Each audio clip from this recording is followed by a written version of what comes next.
ఇవాళ హరీష్ రావు గారు బాగా మాట్లాడుతారు బనకచర్ల గురించి. ఎస్, ముఖ్యమంత్రి గారు ఛాలెంజ్ చేసినారు, సిద్ధం కండి, అసెంబ్లీలో చర్చ పెట్టుకుందాం.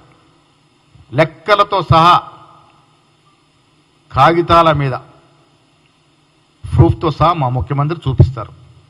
మీకు దమ్ము ధైర్యం లేక ఆనాడు కేసీఆర్ హరీష్ రావు కాదా మన వాటాని హక్కున పెట్టి కారరాసింది. 2099కి సంతకం పెట్టింది మీరు కాదా?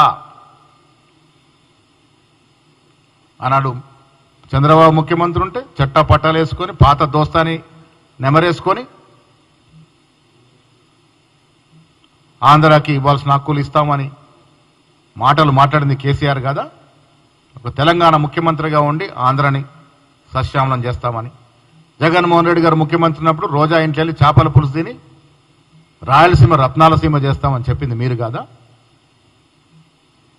పక్క రాష్ట్రాలు బాగుపడ తప్పులేదు, కానీ మన రాష్ట్ర వాటాకు దెబ్బ తినకుండా చూడాల్సిన బాధ్యతలో ముఖ్యమంత్రి పదవిలో ఉండి మీరు మనకు రావాల్సిన నీటి వాటా విషయంలో మీరు కాంప్రమైజ్ అయ్యారు కాబట్టే మనకు నష్టం జరిగింది. కాంగ్రెస్ పార్టీ అధికారంలోకి వచ్చిన తర్వాత బనకచర్ల విషయంలో పలుమార్లు ఉత్తరాలు రాసినట్టు ఘనత ఉత్తమ్ కుమార్ రెడ్డిది.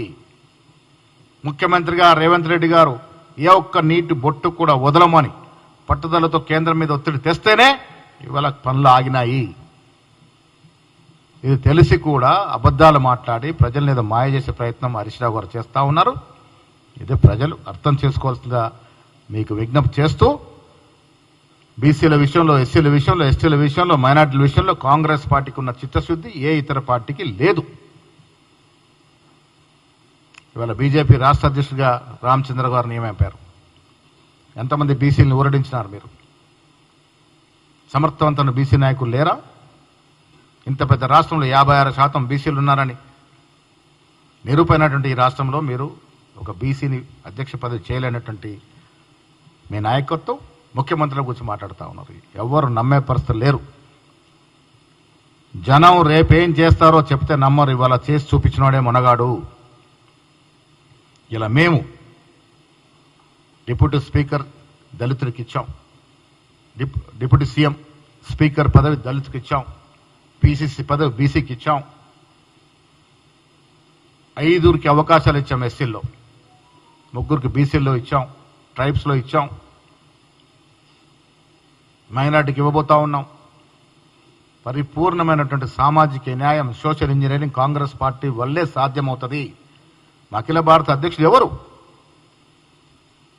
మాకు నాయకత్వం వహిస్తుంది ఎవరు? ఇవన్నీ కూడా సజావుగా సమన్వయం చేసే పార్టీ కాంగ్రెస్ పార్టీ.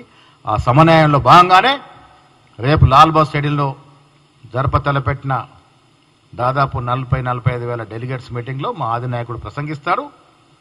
ఈ దేశంలో కాంగ్రెస్ పార్టీ సమన్వయం ఎలా చేస్తుందో, ఏ రకంగా మేము ముందుకు తీసుకెళ్తా ఉన్నామో రేపు సమావేశంలో అన్ని విషయాలుగా మాట్లాడుకుంటాం.